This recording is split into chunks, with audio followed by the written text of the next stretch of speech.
Welcome back to the Andrew Undem podcast. I'm here with someone I've looked up to my entire real estate career, a true living legend, and that would be Creig Northrop.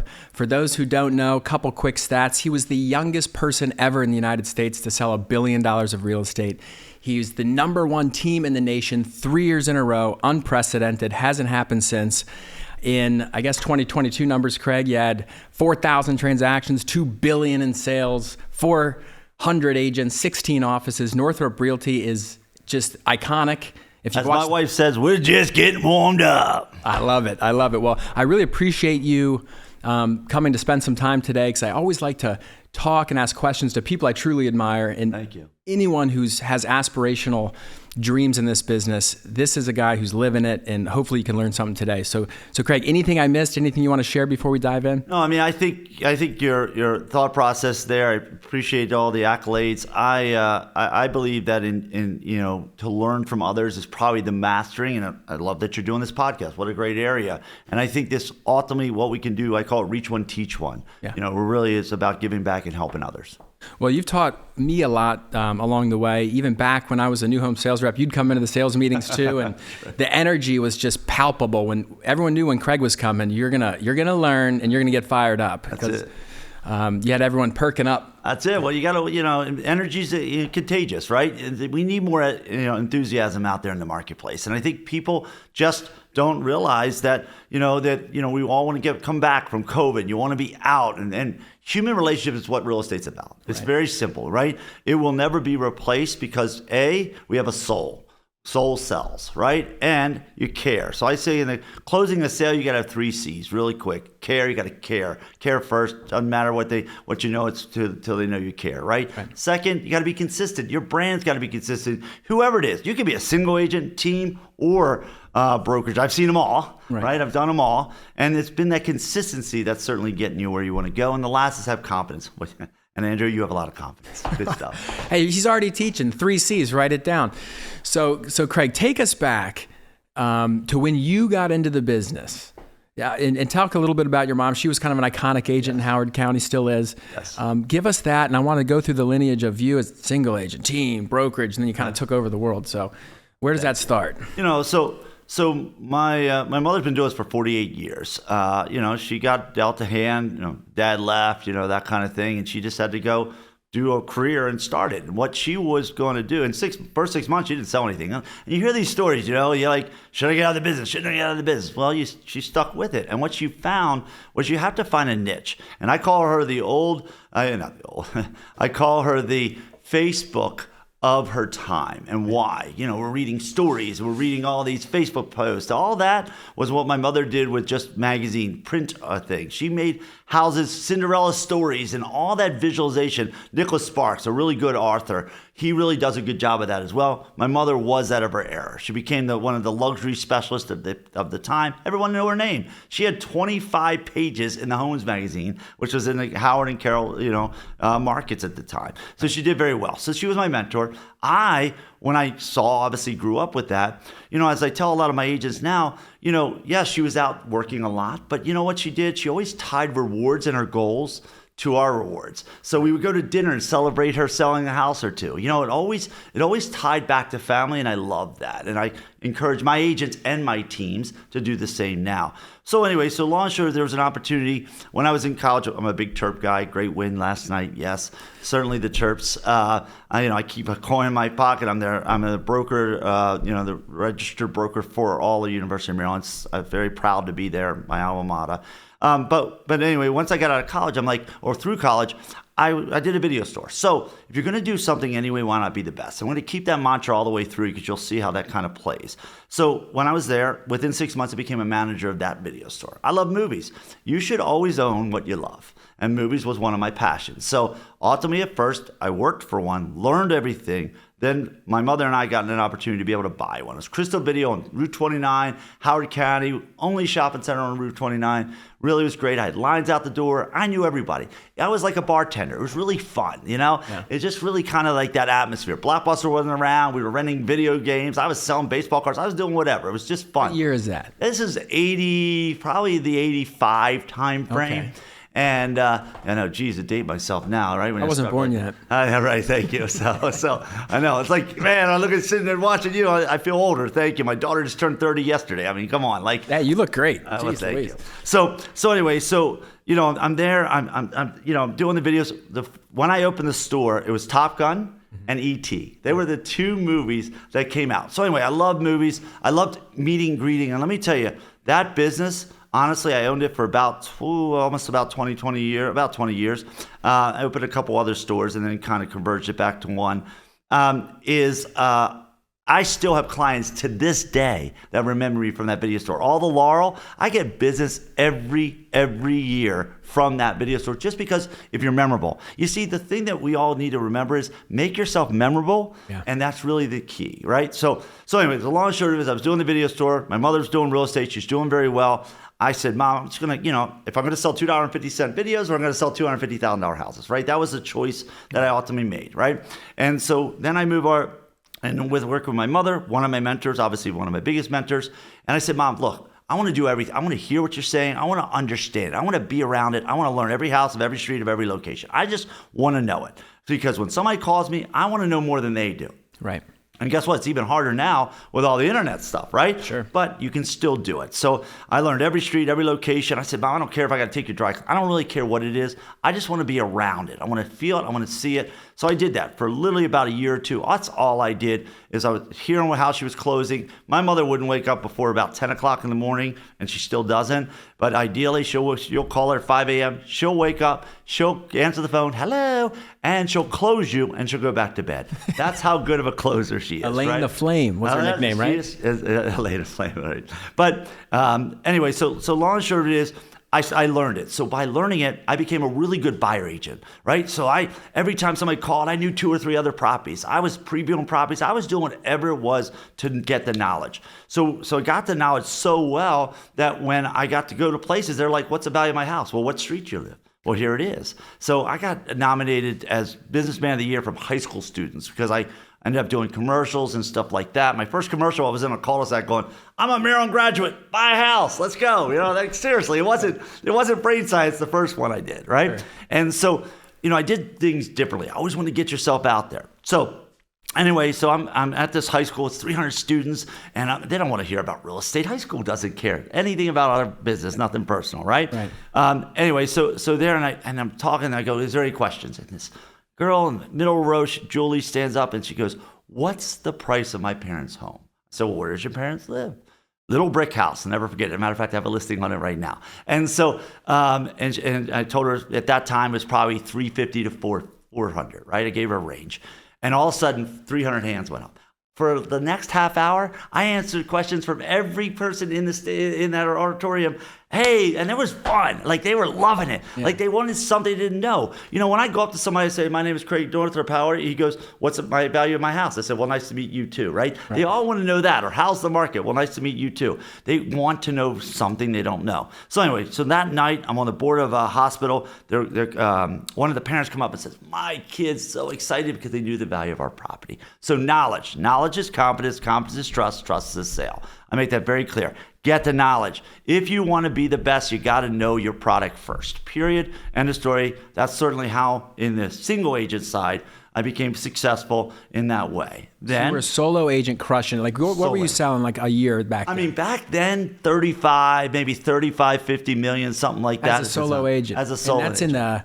And that's in the 90s stuff. I mean, a lot of my clients had to bring money to the table. That was our market. Right. Our market was, they went from a 16% interest rate, which was my mother's market, to I think the market sprung up. And then all of a sudden now everyone was like, I just need to get out. And they were bringing money to the table. The hardest thing to convince the seller is bring money to the table. Right now, we're just convincing them to sell. Can you believe how easy agents like me have it and we're complaining? I know, that's what I mean. You're complaining. It's like, give me a break. Seriously, you're actually, all you have to do is list that property and more than likely, it will sell right now. So you're doing 35, 40, 50 million solo agent in the 90s. Call it, it's like doing 80, 90 million solo today. So that's incredible. So, yes. And then you maybe decided to start a team. So then I met my beautiful wife, and we sat down on a park bench, actually in Ocean City.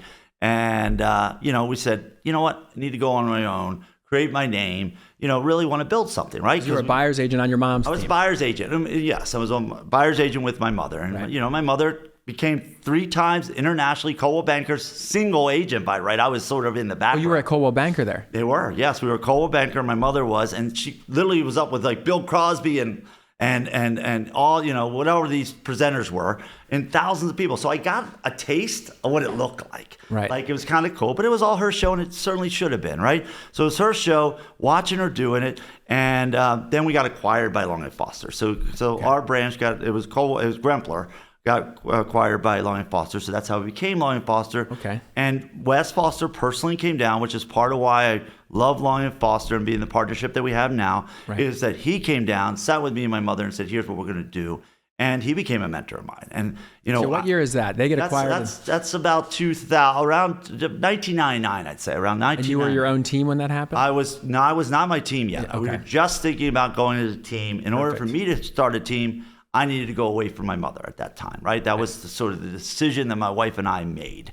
Now, one thing on that, because I want the audience to know, and I didn't know this until I was reading the back of the $1 Million Real Estate Agent, the red book that all the agents know. Right. One of the key contributors to the $1 Million Real Estate Agent was Elaine Northrop. That's right. Like, how is she selling all this real estate? So know that. This is where this guy's coming from. The proof is in the pudding. All right, keep going. Thank you. And certainly, again, mentor. And then Wes was certainly a mentor. I loved how he run his business. I loved that he's a family man, all of that. I asked him one time what made him successful. He said, I read everything in my trade.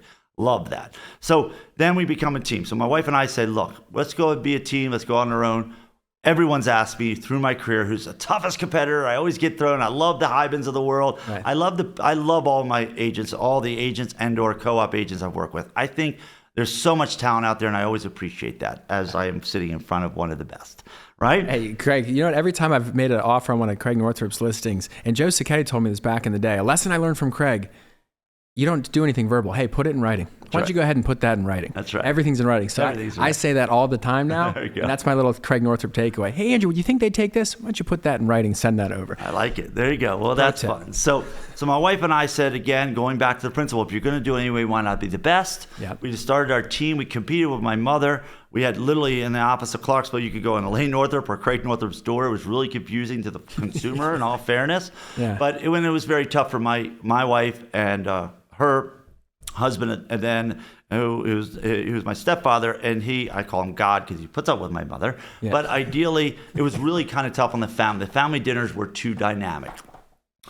My wife and my stepfather stands up on Thanksgiving Day and says, this is enough. Enough's enough, right? And my mother said, well, if I can't beat him, I'll join him. We ended up starting, we had already started the Creig Northrop team. She joined the team about 2 years later. So around 2002, we were a team. So around 2005, market's going crazy. You could have been ahead of lettuce selling real estate in 2005. Wait 1 second. This is too important. You are competing against your mom in the same office, Elaine Northrop team, Creig Northrop team. And it literally, your wife and your stepdad, what a dynamic. What a dynamic. So we don't need to get into the nitty gritty of it. But then eventually she goes, okay, you know what? Creig's got high energy. He's killing it. Let's just go with Creig. Just do it this way, yes. That's incredible. Yes, and I have the highest admiration for my mother. She's amazing. She was definitely a tight knit of her time, and ultimately wanted me to take it to the next level, right? Which I respected that, and she, we worked it together. And again, couldn't do any of this without my wife and her backing, and we're partners in this. Right. So then we get to 2005 again. Everything's falling from the sky. It is just personally easy market, right? And so I'm like, you know what? I'm hearing all these different companies come in bragging about number one. I don't believe in anything unless it's true, right? And what I mean by that is you have validity. Show me your numbers. Let's, don't tell me what they are. Show the results. That's really where the thing happens. So I called Real Trends at Wall Street Journal, and I said, look, you guys need a rating system to rate real estate. There was no mechanism out. In 2006, they finally put one out. I appreciate Wall Street Journal and all of them looking. You were behind that. Yeah, certainly. I did not know that. It was a big part of it because I wanted truth to advertising, right? That's just what I believed in. And so it was great. Anyway, so they created this there, and we were number 2 in the nation. So about 2006-ish, we were number 2 in the nation. What were the numbers to get to number 2? I mean, number 2 was probably we were doing. So I want to say right around that time, we sat down with our team. We only had a team of probably maybe 6, 8, maybe that. I'm going to give you a battle perspective. And again, I'm ballparking, Right. battle there. I'll never forget, we sat around the first of the year and I gave them buckets with sand in it. I said, here's the deal. You guys hit $100 million this year, we're going to Ritz-Carlton. And that's it. And it took that to not pay attention to anything else. Little contest. Right? It's it. Well, it's even not even contest. It's more about a buy-in. I'll call it a buy-in more than a contest. Okay. They all wanted it, right? They all felt, my mother says, if you can conceive it, you can believe it, you can achieve it. So, Yes. But you got to create it, visualize it, and really taste what that feels like, right? Yeah. And so anyway, so we were going to go to the Ritz-Carlton in Cancun. We booked a trip. We did all that. I said, look, we're already there. Let's get there. So it was around 100 million was my first plateau as a team, and of like 5 to 6. And that got you to number 2 in the nation. That got us number 2 in the nation. So that was there. And then, so my wife and I said, you know what? We really want to be number 1. So how do we do that? Well, we came up with the idea of flying around the nation and meeting the number 1 agent. So we went out, and his name is McMonacles out there. He was I want to say he was an independent brokerage out there, and he had jet planes and models, and he What did all market? kinds.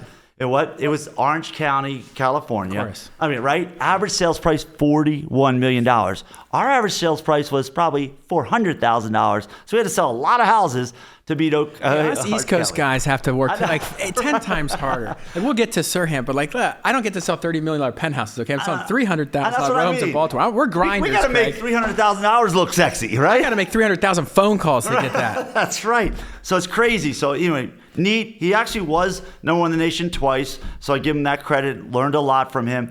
Went down to another in California, lower part of California, like the San Diego area or something like that. And this was Ruth Pugh. Ruth Pugh was Century 21. Great lady. She was all about buy or die. Literally, you will buy a house or unless I will keep following up with you until you die. I mean, that was basically her principle. She's what I call a one-shot wonder. She got there once. It was nice. She was a great lady. Went down to Miami, met the Jills. Oh, yeah. Jills, the partners, good ladies, great fun, great energy. The thing I got to say of all of them, and I'll get to Sir in a minute because he's the 4th one in this trail, they all had great energy. Like Yeah. they just wanted it more than anyone else. Yeah. And so it was really kind of cool. So they were really nice, great partner, learned a lot. What they did very well, just to, I took a piece from each one of when my wife and I did, is they kind of got themselves in the news. So every house they listed, the news covered it. I don't know how they ultimately did it, but they always found angles Good PR. to get in, right? It was great PR. They did a great job. Well, then you jump into Sirhan. So I give Sirhan credit. He was the 4th in my tour, I say. And we went up. He was willing to meet. He spent some great time with us. He was a team. He was number 1 team in the New York market. We were ultimately number 1 team. We were fighting for the number 1 team in the nation. At that time, I think we just achieved it. And I went up to Sirhan. We talked to him. I knew he was an up-and-comer. I felt really good. He's certainly very good in social. He makes everything super bullish. And that's what I try to tell our agents. Make it super bullish. Why not? Why not have a sign that says, your wife just called, she really wants to move into this house. Open house right here. Like, why not do that? Like, that's what I don't understand. Sirhan did it. I give him total credit. So you were doing this for a long time. Like, you still do that. You go see who the number one. Whoever it is, because why not? Right now it's now. So then we achieved it 3 times, unprecedented, through the recession, and then ultimately decided we got to what we wanted to do. My wife and I looked at each other and said, now we want others to grow. The Zach Bryants of the world. So, a lot of these others, the Anthony Freedmans, we had a lot of great people under our team that wanted to grow further. Well, you're either in the way or on the way. You got to get out of the way. So we got out of the way. I call it again, reach one, teach one. We wanted to teach it. We knew how to get there. We know what it looked like to be number 1 in the nation. We now wanted to gather teams. Everyone from our from our team went over to our brokerage. So it was 100% attrition. We brought all the systems. 0% attrition. Right, 0, I guess. So wait a minute. So this is a key piece. You grow this team. Right. Because everyone knew the Creig Northrop team. Yes. I got into the business in 2011, new home salesperson. Creig Northrop team is everywhere. It's just dominant in Howard County, Carroll County, had a bunch of offices. And you're the number 1 agent, number 1 team in the country 3 times. Right. And you're learning and you're picking. So I love that you were going out, finding who's the best and all over the country, gleaning some things, bringing it back, and you really put it to work. Always. But then you decided, because I know there was chatter like, the Creig Northrop team is so big. Why aren't they a brokerage? I'm sure you were getting that. So we got a lot of that, and I got to tell you, and I give again total acknowledgement to Long and Foster. They always let us grow. They never got in our way. Maryland was confused by our growth of a team because they never saw that before. We were huge. Zebra, different color. They capped us at 5 offices. They made sure that you had rules. You had 3 years to be a team leader. Like there's all these different rules that came out from the brokerage side of things. Maryland Real Estate Commission said, hey. Wait a minute. We got an entity we haven't really talked about. Teams weren't existent. This was not something happening. So they really kind of watched, or we were the model, and it's okay because we didn't do anything wrong, so I never worried. Right. But it was always just, hey, we always jump through hurdles. Give you another hurdle. They were like, you got to put your name as big as the broker, and so we spent all this money to do it, and then it never got passed. And but we always complied, and we were always on their good list because we wanted to always do it right. Because again, as you grow and as you get up there, you're going to be watched. At the end of the day, just do it right. You have nothing to worry about. So. Anyway, you paved the way. Yes. You literally paved the way. So thank you for that. My before pleasure. you keep going, what was the quote again? You're either in the way, on the way, or get out of the way? That's it. So you're either in the way, on the way. Either in the way, on the way, so get out of the way. I love that. All right. Okay.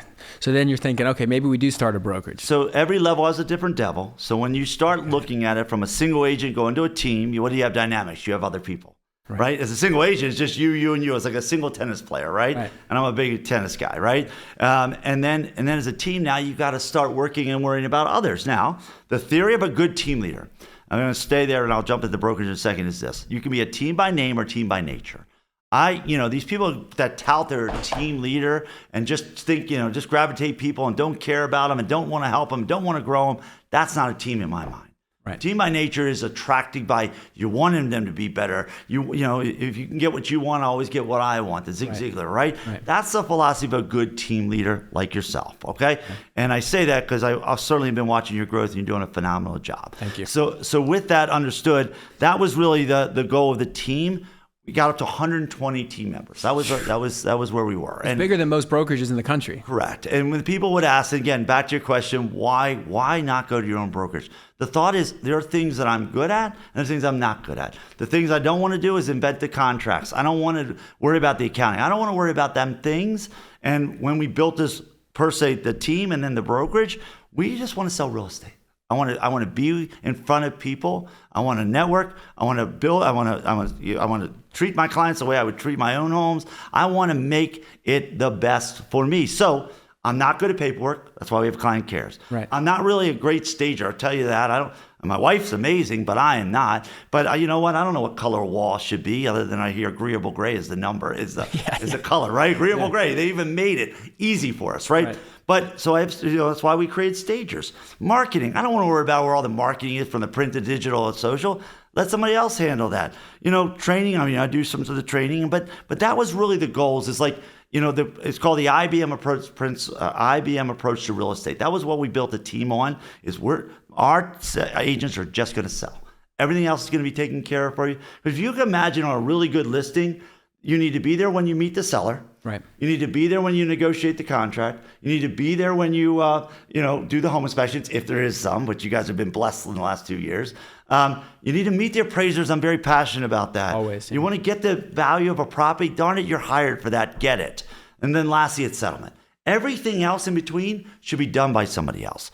So the IBM thought process was, let's hire people that were better than me to do the jobs that I don't need for the client, but it benefits the client. And that's really how we built the business. So we were probably one of the first real estate per se teams that were a business. We weren't just a team. It was literally a business. How'd that work out for you, Creig? Well, I think we number one in the nation 3 times, right? So that worked. That's worked, right? And so, so then what we did differently, which is what makes us different as a broker now, is that we took all the systems. See, we spent 20 years investing massive amount of money, building systems, failing some, learning from it. 1 year with us is like 10 years in the business now. We've created a full service brokerage that literally runs like a team internally, but your own brand externally, where it's BYOB. Bring your own brand, Utilize our services, utilize our systems that we built for the last 20 years that got us number one in the nation. But darn it, it is your brand, your way. So we got 40 great teams thriving right now, and we've got about 300 plus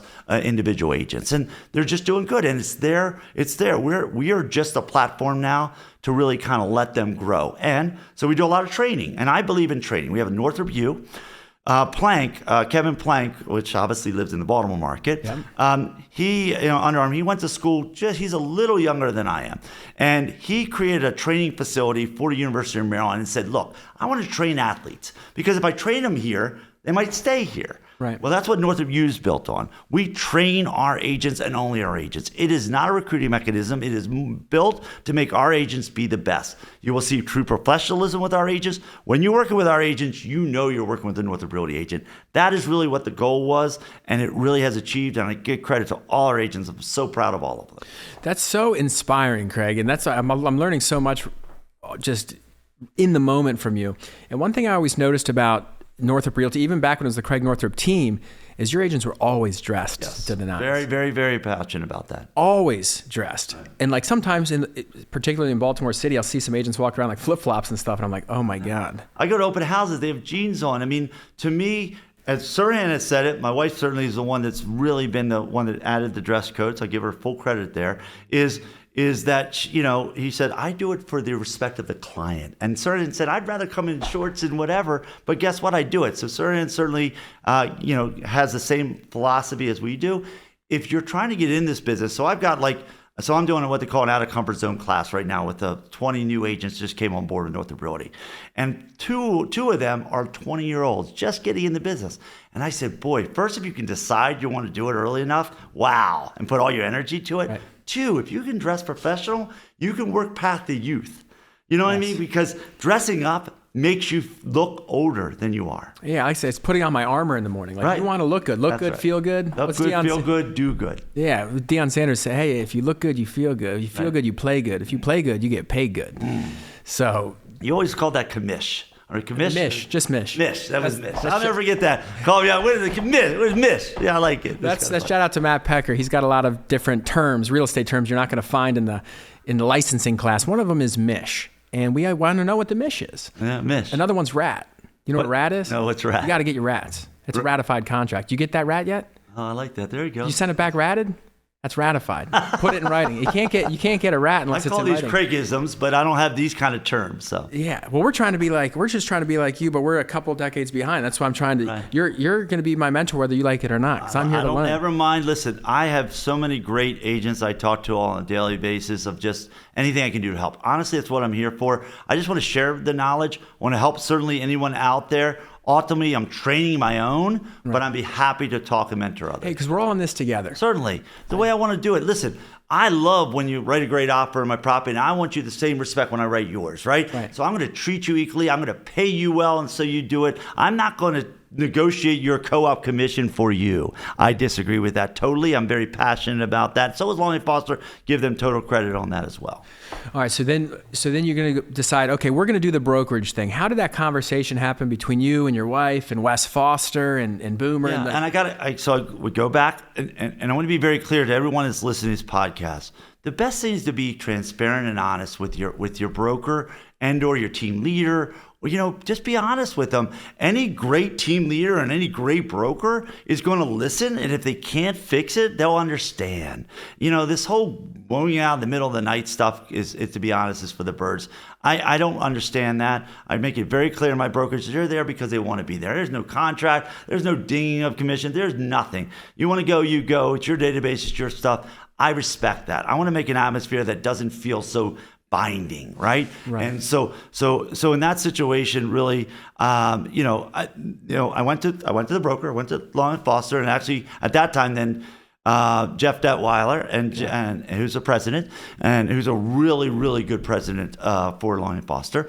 And I said, Jeff, here's our issue. We've ultimately outgrown where we are, and now the commission has stopped us at 5 offices. So now I can't even grow if I want to grow. It's crazy. As a team. It was crazy. They put that initiative on.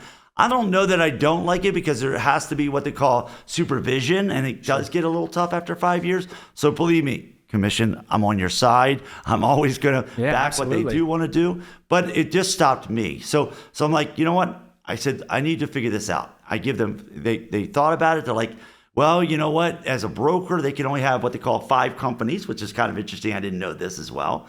And they had a broker out in DC that they were able to, they had already acquired, and they were able to get Northrop Realty as part of the, a partnership that we were looking for. And they figured it out. They figured it out. That's the key. And so we're not partners with Long & Foster, and we love it. And they do a great job of their back-end support. That's really what they're for. They give us relocations to Lockheed Martin, W.R. Grace, Under Armour, Amazon, Northrop Grumman being my favorite, right? At the end of the day, right? I love when they advertise Northrop. It's so cool. Northrop Grumman. They don't hear Grumman. You just hear Northrop. It's great. I appreciate that. Okay, so before we go further, it's just so I can edify myself here. Now, is that still the rule with the Maryland Real Estate Commission? A team can't have more than 5 locations? I would still believe yes. I haven't seen that they've ever changed. So asterisk there, who knows? But that was a thing. And again, thanks for paving the way. And then as a broker, you can only have 5 companies. As a broker, I don't, and again, I'm not quoting that, but what I understood, and not saying it's law, that the broker can only have a certain amount of companies under them. I don't know. Of real estate companies? That doesn't count mortgage, title, insurance? No. Just real estate Just brands. real estate companies. And again, I'm not, that part is talking about. It changes all the time. Right, who knows what it is today? Correct. What's but the legislation? At the time they found a window, it worked. And very proud about what had happened. And that first year, what was great was major news. Well, it was. It was kind of like a change. Now, getting people to realize I'm not a team anymore was also hard, right? Because at the end of the day, we weren't a team, but we operated like a team, but we weren't a team out there. So that the Zach Bryants of the world start thriving out there. And, we're blessed with Christian Kahn out this way that first partnered up in the beginning. They're great. And that was a great one there. Anthony Freeman started growing their team. And a lot of them, my daughter started a team at the time. And what year was that? You became a brokerage? This is about 4 years ago now. It's been about 4. My wife and I were just talking about it. It was Valentine's Day in 2018 or 19. I guess it was 2019. And that year, everyone was so great about getting their name, getting their face out there now. Because remember, as a team, I don't know how you do it, but all the signs had my name and my picture on it, right? So you couldn't really build your brand under a team. And so there are phenomenal agents that wanted to get their names out and create their own brand and their own value propositions and worth. So once we did that, it was like kids in a candy store. They loved it. They were getting out there. They were getting calls on our signs. It was like, oh my God. Seriously, it's like the horses run out of the barn. Who let the horses out, right? It was crazy. And literally, true story, the first year we became #1 specialty brokerage in the nation in the first year of Northrop Realty. Wow. What was your volume first year Northrop Realty? First year, I want to say we hit $1 billion, just about $1 billion. With a B? Out. And I could, with a B, baby. And I said, look, it says thanks $1 billion. So all these got Yetis right here with this, and they all got thanks $1 billion. Right? Can I have that?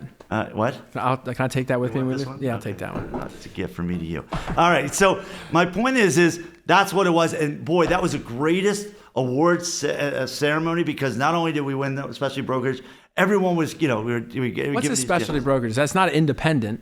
We are custom. So let me explain. Okay. So right. We're going to use your heritage real quick here. This is kind of fun. You didn't know where you're going. Now, I have no idea where I know. we're I going. love this, right? But you sold what, Ryan or NB Homes? I was with Ryan. Ryan. So Ryan is what they call a track home, right? You know what you're getting, right? Of course. Then you have custom builders like Williamsburg Builders, or partner of mine was Selfridge Builders. Sure. You have them. They will go in and change bathrooms or whatever you want. Whatever, right? They'll add square footage or whatever.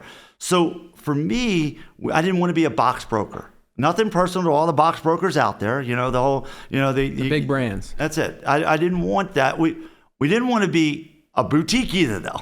So I didn't want to be a box or a boutique, right? So where did I want to call? Right in the middle. I wanted enough agents to be the best. I wanted to have the best agents in each area of the markets we had, from teams to individuals. That's the thought. I wanted to partner with Long & Foster because it got me in different markets. We're in Delaware. We're in North Carolina. We're in different markets. It's helped His footprint helped us get there quicker. Shout out to South Carolina. I just went to Charleston. Yeah, Charleston. Yes. Are you going? We are in North Carolina, and we are licensed in South Carolina as well. So very excited about that. That's where Zach Bryant actually moved to. Yeah, shout out to ZB. I'm kind of bummed he's going, but he's still here. But he lives down in North Carolina. Yes, Oak Island, and he's crushing it down there now, and really very proud of him there. And so anyway, so long and short of it is what allowed them to do is by having the footprint in Long & Foster was I wasn't boutique. But I could be custom because we owned it. We were family owned. My wife and I owned the brokerage, and it was family owned. Our kids all got in the brokerage. Now, all the 3 kids are a part. Two of my kids partnered up with the team. My other one has partnered with one of my other agents, been with us a long time as a team, and then one of my other sons is our chief strategic officer. The whole family's in it. And my mothers are in it. Both mothers are in it. Mothers and brothers and sisters and daughters. Like, if you want your family in it, that tells you it's a good company, right? And that's always say, when people say, what's the secret to success? It's attracting people that want to work with you, right? And so that year, so what's a specialty brokerage? Going back to that. So as a custom builder, we want to be a custom brokerage. We customize to the needs. So you come in and say, Creig, I need this for me to help my business here. And I say, okay, well, we're going to customize a program based on that, from our marketing side. I have a chief brand officer, chief marketing officer, to our, how we, even our staging services, to our client care. So it's like that. Where the problem is, a lot of these box brokers are too big to do that. Right. And a lot of these box brokers, and I try to hold. I mean, and you do with me too. Long & Foster, I give advice to Long & Foster because, again, I'm only 400 agents. They're 10,000 agents, right? Big difference. Right. But never forget who you work for. You see, at the end of the day, it's the agents, right? And at the end of the day, I had an agent come over this past year, and they said, in 20 years, I'd walk down the halls and no one knew my name. And they said, in 20 days, everyone in this brokerage knew my name. And I think that's important. Yeah. I think it's more important now than ever for the broker to know who you are, to have the broker, be part of it. The neat thing, you're probably one of the exceptions. I would use this conversation, but traditionally you haven't met Warren Buffett, but you've met Gino and and Alan and all of that, which is very much the character of the brokerage. I don't see many people meet Mr. Remax or Mr. Colwell Banker. I don't see them meet any of them. No, I gotta say, Berkshire, I'm thinking like what we're doing at the Sure Group in the parallels. Sure Group, that was Sacchetti Undem Real Estate. We took our names off of it a long time ago. Not that that's right or wrong, but we wanted people to have their own brand to be part of the Sure Group. And now when Berkshire Hathaway came in and kind of acquired us from Remax and all that, I said, look, we have Berkshire Hathaway Home Services. That's a brand that's pretty powerful, 5th most trusted brand on planet Earth. No question. Got to use it. Right. And then we have Home Sale, which is our broker. It's almost like your Long & Foster. Long & Foster is much bigger. Home Sale's a good brand, and they have all this stuff, but they let us customize whatever we want. Right. So when they came in, I did, without even knowing, I kind of took the Creig approach, says, well, here's what I want, and here's what I don't want. That's it. So let me play in this zone, and we've been able to customize only the things we want. And talking to people like you and other huge producers, I've been able to put my pieces on the table and say, I believe where the business is going, this is what I need to grow. And we're talking upstairs, and I say, Creig, with what I have now, Creig, if I can't grow, shame on me, because they've rolled out the red carpet. That's right. And I'm proud of them doing that. And I always say this, if I can get you what you want, right? Do you care how you get there? Right. I say that all the time. Our business is about getting people what they want. Exactly. And as the team leader, brokerage styles, can we give the agents what they want? I think we can. Right. Can we give the consumer what they want more importantly? And absolutely we can. Well, certainly, because you're diversifying in your markets, you're stretching your people. So imagine now you have 25, you're a we of 25. Right. I always say good team leaders should use the we effect. We as a brokerage, because we are an independent broker that way, we have a we effect.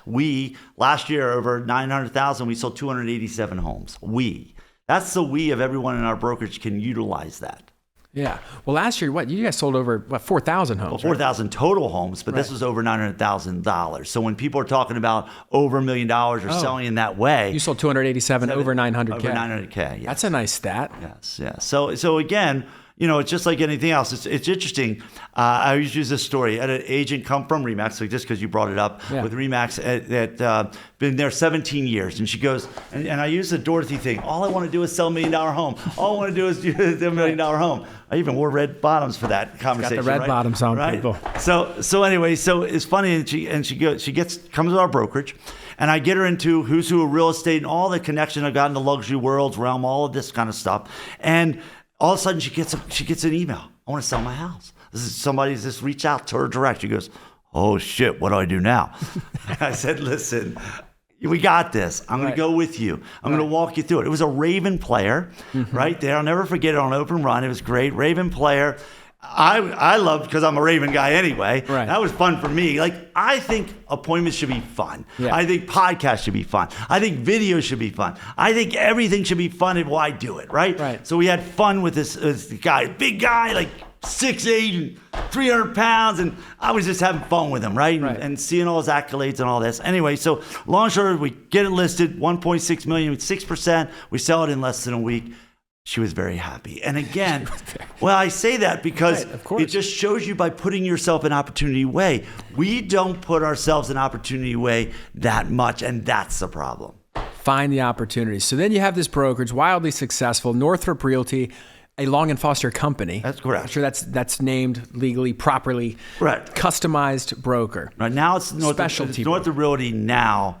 By itself, but we are partners with Long and Foster. So now it's just Northrop Realty, not a Long and Foster company. We are still partners with them, but we are now just Northrop. Okay, so explain this to me, because the maybe a lot of the agent population or anyone watching the show might not understand. Home Services of America. This is a little bit kind of in the weeds. Home Services of America is a subsidiary of Berkshire Hathaway. Not Home Services, just Berkshire Hathaway. Look, they own Geico, they own Duracell Battery, they own Fruit of the Loom, Dairy Queen, just Hellsberg Diamonds, 36,000 miles of railways. They own everything. It's Warren Buffett, okay? He's a lot bigger than real estate.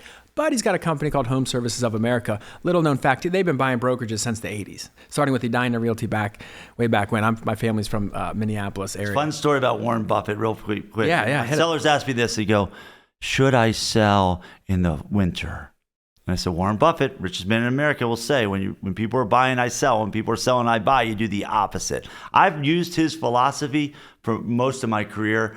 I'm a big Warren Buffett fan. Yeah, me too. You know, it's funny. While we were at RE/MAX, I went to Omaha and I went to the Berkshire Hathaway annual shareholders meeting. I wasn't even part of it. Did you meet him? Didn't meet him. Well, I see him on stage. I mean, like, there's a packed CenturyLink Center in Omaha. Come on, man. I thought you would get up there and say hello. Well, I would have if I had the chance. People always ask me, Andrew, have you talked to Warren Buffett? I know. And I say, yeah, he calls me once in a while when he needs advice. Yeah, when he needs your advice? Yeah, when he needs my advice, he'll call. I need to know what's going on in the city. How are you going to fix the city? That's what I want to know. How are you going to fix this city? We have some ideas. You know, I try to get involved with some of the political mayoral campaigns, but it never seems to go my way. So I'm out of politics now. Don't ask. Okay, I'm done writing. I'm not writing checks anymore. What a stupid idea. Now, but so Home Services of America, they buy all these brokerages that are wholly owned by Warren and the boys up top. Right. And then there was huge news. I'm not sure what year, maybe 2016, 17, 18 in there. It was when they bought Long and Foster. Yes. I mean, yeah, it was right around that time we became a brokerage. It was almost instantaneous, kind of crazy. So it was crazy. So now I'm affiliated with Berkshire Hathaway Home Services. That's our brand. And Creig is, again, we're kind of like kissing cousins here because you're still partners with Home Services of America. We are. In some wild way. It's kind of crazy. We're connected on the family tree. And I did. I said, welcome to the family when you came over. I thought that was great. I like that. I love acknowledging that. There are many great agents that have come under the Berkshire window. Right. David Orso, another gentleman that's just doing a great job. Oh, he's fantastic. Yeah, in the Indianapolis market. So, but you're not, so you're your own thing, customized specialty brokerage, #1 in the nation in that category. You're just Northrop Realty, but you are partners with Home Services of America, which I think, I haven't heard you talk about that much, but people don't understand the power there because this company, $2 trillion company sitting on hundreds of billions in cash, if they want something, they'll just buy it. That's right. If they see Creig and say, let's invest more in Northrop Realty, which who knows? Like what I've learned in this business, expect the unexpected. Things change. When Warren calls, you pick up the phone. Yeah, exactly. I mean, that's what I always liked. It's that Merrill Lynch. When Merrill Lynch speaks, you listen, or whatever that, I love that old quote back then. Well, you're, it's so inspiring to see someone who was a single agent, great buyer's agent, created an incredible team and kind of broke the mold so much so the Maryland Real Estate Commission's like, what's going on? And you kind of were like the first one who's like, you were a teamerage. The Creig Northrop team was a brokerage. Right. But then they just said, hey, why don't you just call yourself a brokerage? And then that's going on. So how is that the last 3 years you're not a team leader anymore. I see the way you operate. It doesn't seem like much change. High energy, your passion, you're training people. Still training them, still running it internally, feel like a team, inclusive, and we've got core principles. So interesting, when we went to Ritz-Carlton, right? We went to Ritz-Carlton the first time. I always love the Ritz. Why? Why? Because it's my pleasure attitude. They don't tell you where the bathroom is. They walk you there. It's that principle of making you really feel valuable, right? Respected, I guess is the word. So they actually came up with one day I got out early. I'm a big early guy, right? In the morning, early day, right? And so I'm watching them. They all line up. They're all outside. They all line up, and they all. What time? All the staff? This is probably around 6 a.m., maybe just around sunset then, right? Right. And they're all standing outside, and they got one of these cards. And it's these cards, and it's basically their creed. And it's interesting. They go, and I'll just read their motto. It says, "We are ladies and gentlemen serving ladies and gentlemen." And I'm like, wow. And every one of them had to read this thing. I'm like, oh my God, how incredible. I had to go get it. I literally said, well, we don't give these out, sir. But I'm like, well, please. Can I take a picture of it? Yeah, you're welcome to. I really love this. This is like one of the things. So what we did is created our own. So it is just so cool, right? It is so cool. Right? And we wanted, when we first went to our first trip, we wanted every one of our agents and our administration to feel the way that we want our clients to feel, right? Yeah. Because I believe it's called muscle memory, or it's called the feeling once you get it. So we created our own. So one of the things I was challenged with way back was one of my great friends, Mike Clevenger, said, you need a mission statement. As a team, you need a mission. Yeah, Do you have a mission statement? Absolutely. Good job. So we created it years ago. Our mission is to be the leader in real estate marketplace with the highest degree of professionalism to meet and exceed the needs of our clientele. Bam. Right? So that's our mission, and there it is right in the front. Then our core values. As a broker, we needed values. We needed to say, what are we going to uphold to not only ourselves, our leadership, but our administration and our incredible agents and team leaders and team in general. Our values, authentic. You will come, and our brokerage is very authentic. Everything we've been talking about is very authentic. Yeah. I've always quoted, if I don't know it, I'll give you a range of it, I always say. Inclusive. You got to feel inclusive. The challenge that box brokers have, to be honest, is making people feel part of something, right? That's really the tough thing. I call it good luck. Hey, join my brokerage. Good luck, right? Passionate. You got to have passion. And I give you total You're lacking credit. a little bit. A little bit. I am. That's one I got to work on more. Collaborative. Should be a way to collaborate, because we built this great network in Delaware now, because 3 places every one of my buyers moved to. Delaware for taxes, Carolina for price, Florida for weather. We're in all 3 places, right? Because why not refer to your own, knowing what's going to get and all of that? Once we open up Delaware, we have 5 offices in Delaware. We get about 300 referrals going back and forth from the bridges. It's phenomenal, right? So that's a collaboration. Impactful, obviously, to make a difference to people's lives. And then vision, again, our vision statement. So I just put this here, and it says to lead and inspire each other to achieve our full potential through the power of unparalleled relationships and innovative collaboration. I keep it in my wallet. All our agents keep it in their wallet. You won't find a business with a great leader that doesn't have these things, a true mission, vision, and core values, and who actually believe it and who actually live it. It's easy to say it, yes, but you really live it. 100%. Now, before I want to get into you personally and how you just maintain this level of passion and enthusiasm and just go, because you could have rode off into the sunset a long time ago. But obviously you don't want to, nor should you. I love it. This is a lifestyle for me. And when you make something a lifestyle and you just love it, I have fun, man. I stopped working for money years ago. I just enjoy what I do. I love my clients. Many of my clients have become my best friends. And I say that. I've been very blessed that way, and I've met some incredible people on the ride. And again, I'm just getting warmed up. And I say that very clear because guess what? I can still out-energy, outrun, and outwork many others. I'm not doubting you. Now, where are you in Florida? Just curious. So in West Palm Beach. West Palm. Yeah, do you have a place down there? We do not, but we got, so Brian Saver, who's one of our agents, he was our top volume agent this year, came from that West Palm area.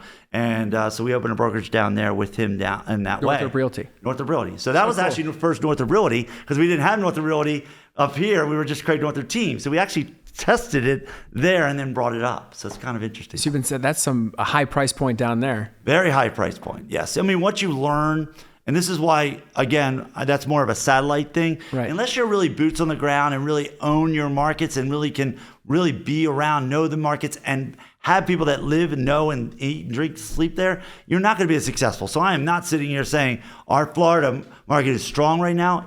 We're going to get it there, right? But we don't have it there yet. Delaware, crushing it because it's right there, 2 or 3 hours away from our markets. All the places in Maryland, we're crushing it. And then of course allows us to Pennsylvania, which is just over the line. Stay right where you are. I have no desire, nothing personal, to sell California. I don't want you. Good luck. I'll be happy. I have great referral agents. I'll refer you out there. They're better than I am. Why do I want to go in that market? We want to be just dominant on the Mid-Atlantic, right where we can drive to and get to and service to. Yeah, I love that. That's people always ask, "Hey, Andrew, when are you going to expand?" It's like I get hit with that question a lot, and I'm thinking, why would I ever? My nucleus is Baltimore City, as you know. Definitely. We're big in Canton, Federal Hill, right. Fells Point, all those great areas, Locust Point. And what we've realized is, and we're trying to get a bigger presence in Harford County. I'm born and raised here, went to Fallston. I was like, what are you doing here? I mean, that's kind of crazy. It's good. It's nice. I mean, so I grew up here. I got my in-laws here. My family's still here. 2 sets of grandparents. It's a lifestyle. It's a lifestyle. Play golf at Maryland Golf and Country Club. It's beautiful. It's a beautiful place. Interesting story real quick. Christy Daldry, that works for us, said, I want to go down to the beach for a couple months, but how do I still sell Harford County from the beach? And I said, well, interesting. Why don't you try this? So she went down and she got a listing in Ocean City. Right. And all of a sudden she had a packed open house. She got 5 listings from Harford County from Ocean City. Where do you think the buyers are coming from? That's what I mean. That's where you have to backtrack a little bit. It's because you know where a lot of the buyers come from in the surrounding counties in the Baltimore metro, whether it's Harford, Baltimore, Carroll, Howard, Anne Arundel, that core metro market, a lot of the buyers come from the city. I know. So we get them. We're fishing upstream, I think. And we have a lot of work to do. And, I'm 35. Hopefully we can interview again. 35, yeah. So Sirhan is how old? You guys are about the same. He's 38. Speaking of Sirhan, since we look alike, I hear it probably legitimately 3 times a week. I would say every day, but it's kind of relentless. I met him. I just went up to New York City. We had a great time. What a cool guy, down-to-earth guy. Just totally respectable. It is respectable. And that guy works like you. Like this guy's got a lifestyle. Like he works hard, and he's deserved every piece of credit he's gotten. No question, he does what it takes. He's got an incredible mindset, which makes all things happen. Yeah, like everyone's like, well, he had a TV show. Well, he's kind of famous. There's a lot of people who have had TV shows and who had fame and a lot of social media following who didn't spin it into selling billions of dollars of real estate, because this stuff is hard work. And I don't think it gets any easier the bigger you get. It's bigger problems. When you're talking about real estate, first of all, it's the largest purchase of somebody's life. There's a lot of emotion to it. You're a therapist. You could be divorce counselors. You're all kind of marriage counselors. You're all kinds of people that you need to be. And that's why I have a psychology background, because to be honest, I have to put myself in other people's shoes. The best agents in this business have empathy. Empathy is a big word out there. I believe in the sales side of things, just because you got to realize what people are going through. You never understand that struggles that they're doing or going through, and you got to help them with their biggest purchase in their life. Yeah, I was just speaking to our brokerage here in Gettysburg and Lancaster and Baltimore just 2 days ago. And one of my messages was, you get paid to adapt to the client. Right. However many different people that you can make comfortable, see the world through their eyes. Right. It's a very similar to what you're talking about, because it's easy to get along with people who are just like you, go. Right. But can you get along with everybody? Right. Because you want to serve the masses. You have to treat people the way they want to be treated. Exactly. And that's like the golden rule, of course. So what is a word for you or your team this year? Do you guys pick a word? We haven't picked a word. I've seen that a lot. I know you guys do that every year. We do it every year. We're very passionate about it. I mean, our team, see, sometimes I slip, right? Our goal of the brokerage is, our word of the brokerage is perseverance. Now, I did that. Hey, that's not a word. It is a word. Perseverance. You know why it is in that word? I saw your video on it, but yeah, tell us. Thank you. I did. I actually put it in, what do you call that, the library there that they have? I actually did. 2008, when we were going through the recession and all that, couldn't control anything but our minds. You have to push through it. Right. It's that perseverance, because perseverance is fine, but you got to have an extra push. That's the theory. And then my personal word is streamline. I want to start streamlining things. I need to kind of put things in simplicity, kind of things like that. Like we use a CRM called Salesforce. Sure. I want to make Salesforce simple. I want to make simplicity of a process simple. I want the seller process to be simple for them. I don't want them to have to do anything. I want them to feel like when they pick up the phone, they know it's sold, and they can bank on it. I love that word, streamline. That's been like, if I were to pick a word, that's probably been my motto over the last 5 years, which is look, hey, when you're riding on this airline, you're riding first class. There you go. That's and, it. And you got to streamline that. So it's funny, we haven't picked a word. I know that's a big organizational a tool to use when you're growing a team. There's a book called One Word. I highly recommend it. Yeah. So if I'm going to pick one live on the air with you, Creig, you know what our word's going to be? One. You know what our word's going to be? Let's go. Here it is. It's January 19th. Here's a little the late, word. little 20th actually, but It's the 20th. It's the 20th. Here's the word. You know what it is? It's anti-fragile. anti-fragile. Now, have you read that book? I have not. It's a book by an author named Nassim Taleb. He wrote The Black Swan, speaking of 2008. Black Swan, yeah. Now, what that word means is anti-fragile is not just the opposite of fragile. Fragile means it breaks easily, right? Right. The opposite of fragile would mean, what's the word? The opposite of fragile means it just doesn't break. You can persevere in anything. Right. Strength and honor. Anti-fragile means the more stress you put on it, the stronger it gets. I like that. So it's a word, the author made up the word, but anti-fragile, it's kind of a famous book, great concept. That's the name of the book? The name of the book. Okay. And it's the more stress you put something under, the stronger it gets. And that's what we want to be. So, hey, the more the market gets a little wonky and the interest rates get wonky and who knows what Wall Street's doing and whatever legislation comes next, that's going to make us better. Not worse, not the same, but better. Because we at the Sure Group, at Berkshire Hathaway, we're anti-fragile. Right. So we don't want to stay the same. When everything gets worse, we get better. That's right. That's the word of the year, January 20th, 2023, inspired by Creig Northrop, anti-fragile. There you go. And what was your word again?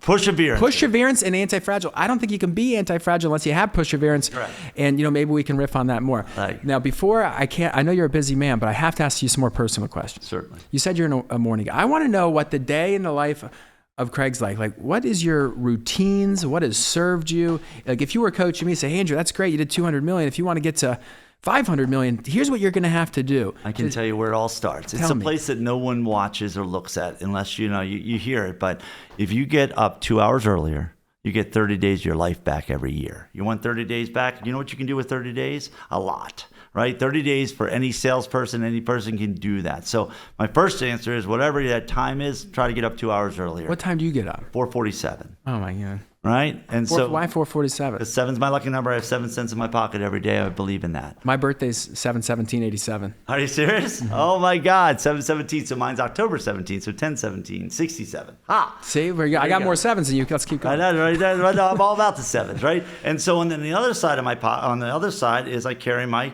Terp coin, right? I'm all about the Terps. It was my first commercial, branding with the Terps, and it's heavy. Yeah, it is heavy. It's too just big for cool. a ball mark. Do you play golf? Yes, not enough. I play more tennis and golf, but ideally, I just that relationship has been going so much that a lot of times, again, people will talk to me about the games and things like that, and it's just a connector. Like in life, you got to find connectors, right? We're all connected by what they call six degrees of separation, or 6 degrees by Kevin Bacon way back when, because Kevin Bacon was in it every darn movie back in the days, right? But that's really the theory. So anyway, long and short, it is I get up in the morning. I call it the 20-20-20 principle. Okay. 20 minutes of exercise. You got to sweat first, right? Really that's the kind of key. 20 minutes of that, 20 minutes of sort of meditation, goal-oriented, things like that. What's my day look like? Like, know your day before you start your day. You can either, I always say, walk the dog or chase the dog, right? At the end of the day, either chasing your day or you're going to own it in the morning. Like, I feel phenomenal today, right? It's like, it's just good stuff. I know what my day like. I have it all planned out. I know where I am. I knew I'd be here today. I knew I got here early, things like that. Right. And then the next 20 minutes is read something in your trade. Right now, and again, it doesn't always have to be on your trade. I always say it's something in your mentality, and that was Never Finished. So David Goggins, phenomenal book, one of my best podcasts I've ever heard. He's just finished the second book, and man, you think he did great on the first. And let me tell you, one of the highlights, I don't want to spoil the book for anybody, but we all so much worry about what other people think. Right. And I think the ones that can, a lot of the ones that are successful don't. But what he does is he says, hey, he took a tape recorder and he taped everything everybody said bad about him. And every day he wakes up, that's the first thing he wakes up to. Like, I'm going to prove you wrong, world. And I love it. And that was very powerful from that book. So read a book, things like that. Obviously, get up, put your best suits on every day, feel really good about yourself, get out. I like to get to the office before anyone else.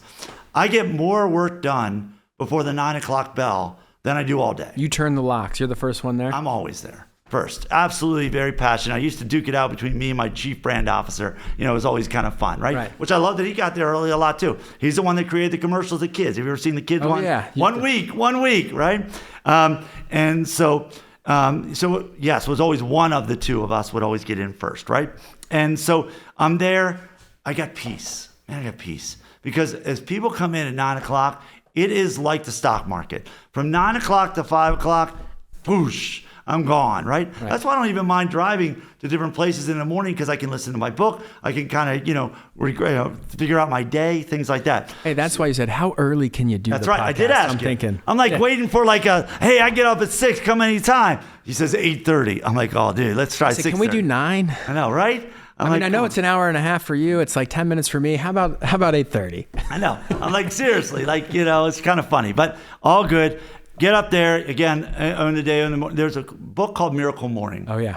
Hal Elrod did a speech for us, not a speech, but a little part to Northrop Realty about 2 years ago, because our word, or actually it was last year. The kickoff of last year's word was thrive. Yeah. And he did a great thing about getting up in the morning, the motivation, and just I'm a Hal fan, right? And, yeah, me too. And so I believe in that. He says get up 1 hour early. I doubled it and said 2 hours. But that book was one of the ones that really kicked me off. And I found that you really don't need coffee. You don't need.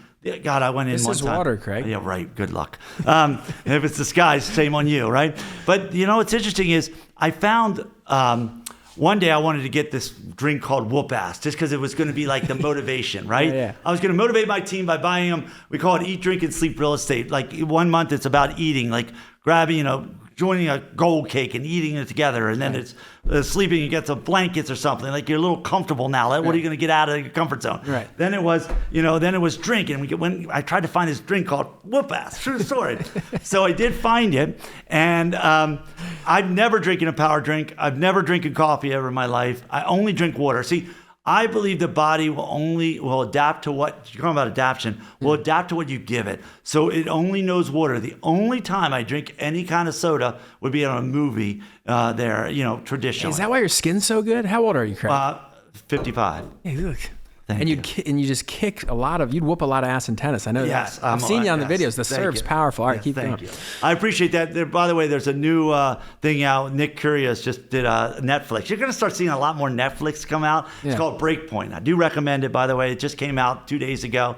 Really about the mindset and the mental state you got to be as a tennis player. Wow, I'm 22 years old in front of thousands of people. Crazy stuff. Right. Anyway, so again, you must drink 7 glasses of water every day. By the way, you should eat blackberries, blueberries every morning, called brain berries. Right? They stimulate the brain. Right?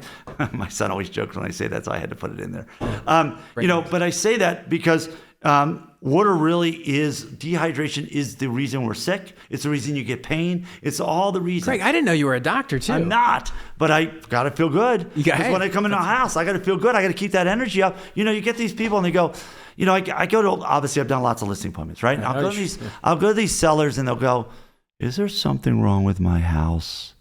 And I'll say, no, tell me more. And they start crying. I say, well, why are you crying? I just got here. Like, what did I do? Right. They go, no, I had 5 other agents in. They said my house is terrible. And, I couldn't sell it. And you got to do all this stuff and all this. Is it really that bad? And I said, no, I'm sorry for other agents' actions. I'm sorry that people have to put other people's houses down. I'm sorry for that. And that's just not who I am. So what I try to do is just make the best version of me when I go into a home. Right? Awesome. And that's really the key there. And let me tell you this, you should lose better than you win. I say that. I was sitting with the greatest couple, and I'll never forget this, changed my life 10 years ago. I'm sitting with a couple, they're, I have the wife and the husband there. They're in their 80s and stuff, just the greatest people ever. And they get a call while I'm sitting there getting the listing signed, and it's from another agent. And they go, sorry, we're going with Creig Northrop. I'm sitting right there, guys. I mean, come on, seriously. Like, all of a sudden they started ranting and raving and yelling. I can't believe you did it. And just terrible language. Terrible. Started making the guy cry. I'm sitting right there. I'm like, you know what? I will never, ever do that. Guys, please, when and if something doesn't go your way, just please learn from it. You don't lose, you learn, and you'll be better for it. I don't get why people do that because it only hurts them. Well, Pete, the only reason people take shots at you guys, especially the big dominators, I never have. I would defend anyone who's doing the business that you're doing. They should be respected, and they should be people that if you're lucky enough to spend some time with them, they'll be able to teach you things. Like I've learned so much already in this. I don't know how long we've been going, in an hour. I'm like, wow, this guy lives on purpose. He is on fire. He has got his word. He's always pushing people forward. And that just inspires me to be a better leader. I'm young on my journey. I'm very impressed with where you are right now. I'm just trying to figure it out like everybody else, but you got to recognize that. Well, first of all, the way you look at things, I would say change the way you look at things, the things that you look at change, right, is already ahead of your generation. So I give you credit with that. I've always worked well, admired what you're doing. You're doing it at the ages that I was doing it at. Right. And I love that. And I love to inspire and help anybody. I'm always out there. Yeah, and people just want to throw stones at people because it's like a form of insecurity or something where they're like, oh, Creig Northrop this, or even like Lucido or Sirhan, or it doesn't matter who it is. The top guys are the top guys because they happen to be better at their job than you. I'll just say it. That's my opinion. Personal opinion. That's somebody you want to be like, not someone you want to tear down. You're either tearing people down or trying to build your own thing. You're only tearing people down that are above you. Let's put it that way, right? And you're always chasing the 6 months ago person, not the person they are today, right? People want to knock you off the hill, but they don't want to do the work to stay there, right? It's all that part of it. It is. And the people that get that and get on it with them and learn from them and really I've always asked every successful person I've ever met in my career, what has made you successful? What has made you successful? Tell me now. Well, geez, I've always been a student. I follow that. I'm a lifelong learner. I like that. It's great words. Take that down. Lifetime learner. Never think you're too good for anything. And the other big piece of that for me is I know I can learn something from everybody, not just the Creig Northrops of the world, even the new agent on our team who's maybe struggling to get their feet wet. They can teach me things in other areas that I have no idea because everybody's got a gift. This kind of sounds hokey, but I just believe it. Everybody's got something that if you show an interest in them and treat them like a human being, they're going to give you their gifts too. And that's what makes everyone better. I always say, one of the cool things on our team, we're always working together to say, hey, I got this issue, and we have this great group text, and we're getting all kinds of different perspective. And then as a team, we solve this problem. And that's why we're able to... Teamwork makes the dream work. I love that. Now, one of the things I say as a veteran, you're handicapped. Why? Because you think you know better, right? And I say the rookie, he sells his first house. He's had his best year ever, right? Yeah. So I call a seasoned rookie. Why can't we be a seasoned rookie where every call? So I use this example. I like pie, right? So pie, right? And there's a lady named Mary's Pie, and I always joke, but I love that pie, and so I love it so much that every lead's like a pie to me. Everything I treat it every day like I enjoy it, and I think as a rookie, it's all new. Like you make expired calls, you make canceled calls, you call for sale by owners because it's fun and new to you. The veteran goes, oh, they're not going to call, they're not going to listen, they're not going to pick up. Oh, oh wait, I left a message. Oh, I did my job. That's the problem with veterans, and I'm always trying to your point, find the rookies because the rookies make you better. Period. Totally agree. Well, what Drake would say, the hip hop artist, I'm a rookie and a vet. Oh, there you go. And that's the line. I like that. That's a good one. And if you're a lifelong learner, you kind of solve that problem by knowing, hey, what got me here won't get me there. What do I have to learn? How do I keep, moving forward powerfully? And that's just the way you have to be. A lot of veterans have some bad habits, which is we love taking new people, but there's a blend. You want a little bit of everything. But if, one of our core values is constant, never-ending improvement. I like that. So it doesn't matter where you are in your career. That's as true for me as anyone else. You feel the same way. I'm not done. Right. If you judge me now, Creig, you'll have judged me prematurely. Well, I'm also judging you based on now and not for then. And so it's interesting. When we were a team, to your point, we never took new agents, actually, because we didn't have the training mechanism, and I didn't think it was fair. Right. If you don't have the training mechanisms to take new agents, don't do it. If you don't have a mentor program in place, don't do it. Now we built Elevate and all of that, and obviously we thrive on our rookie agents because ultimately now we have all these great Barbara Maloney, the top Maryland teacher. We've hired her as our manager. Like, we've got it going on. But as a team, I didn't have the time nor energy at the time. So I acknowledge that you like that or have the mechanism to do it because it's a whole new place because you got to teach them the contracts and laws and all that stuff. And so Shame on a lot of these brokerages if you're not catering to them if you hire them. That's all. One of my big pieces on that is at Berkshire Hathaway Home Sale, they have this beautiful program called Accelerate, and it teaches you how to be a real estate They have agent. Accelerate. Yes, it's Long & Foster, actually. So wherever they got it from. Long & Foster, credit to that. Credit. See, I didn't even know where it came from. All I know is it's there. I'm glad you like it. Well, it just teaches you how to be a real estate agent. Yes. But my beef is, because I was kind of born into this sales world. I came out with Ryan Holmes' ton of training. They kind of send you there to Virginia. Train, yes. They lock you in a room for like 3 weeks at a time, and they make sure, and by the way, you're wearing a shirt and tie every day at that company. I know you are. God bless. Good friend of mine, Tom Busher. Oh, yeah. Helped run Ryan Holmes. Oh, he was the top right. When I was there. That was your guy.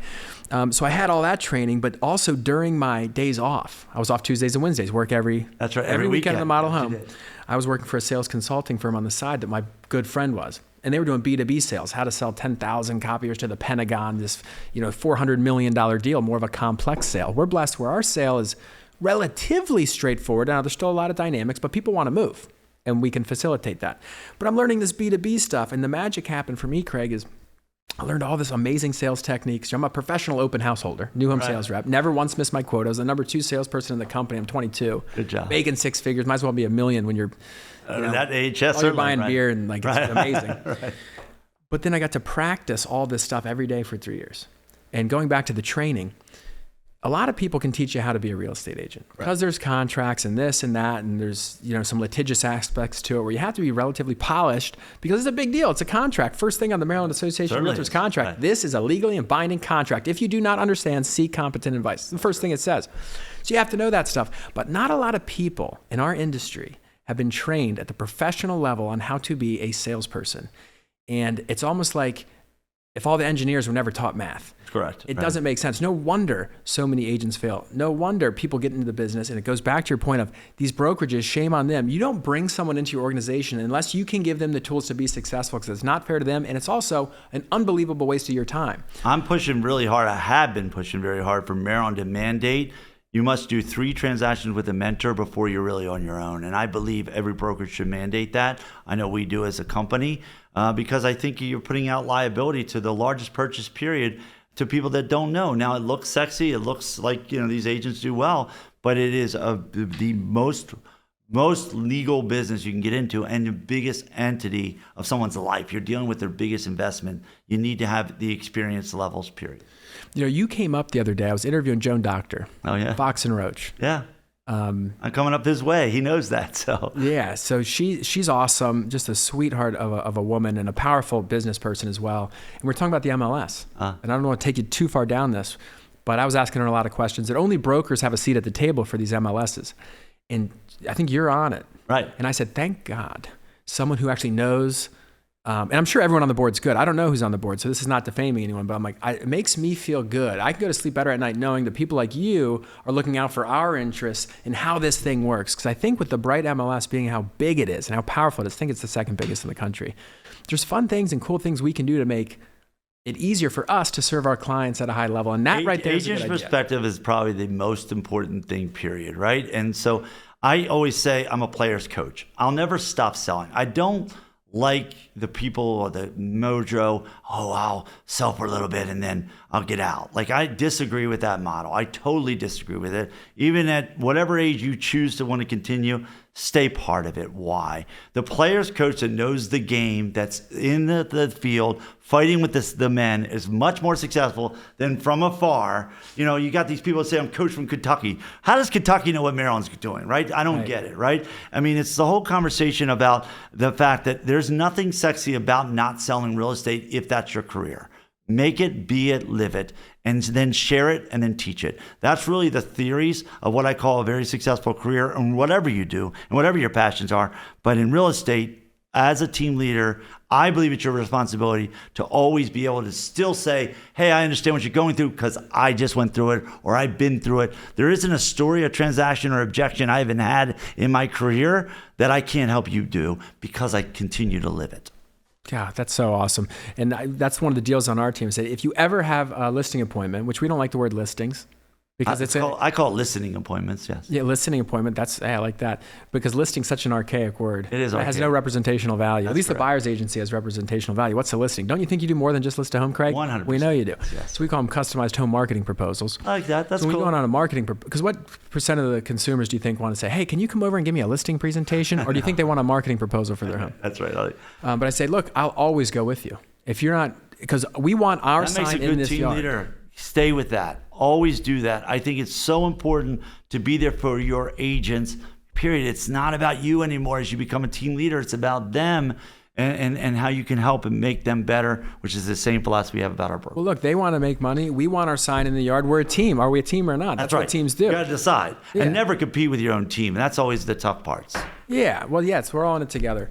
So, Creig, in closing, I've learned so much today. We could talk just for our personalities. We could go probably until 4 p.m. No question. But that would ruin your day. Yes, it would mess up my mojo. Mojo, we talked about that mojo. You know, we talked about that. I drank that one drink one time. And we had a Mitchell and Best meeting. I'll never forget because we were talking about new homes. Yeah. And it was all the reps and he's a big Maryland guy or whatever. I was bouncing off the walls, man. I was like so crazy. Like all my team at the time said, you will never have an energy drink again. And I got to be honest, if you go to any stores, 50% of the stuff is energy drink anymore.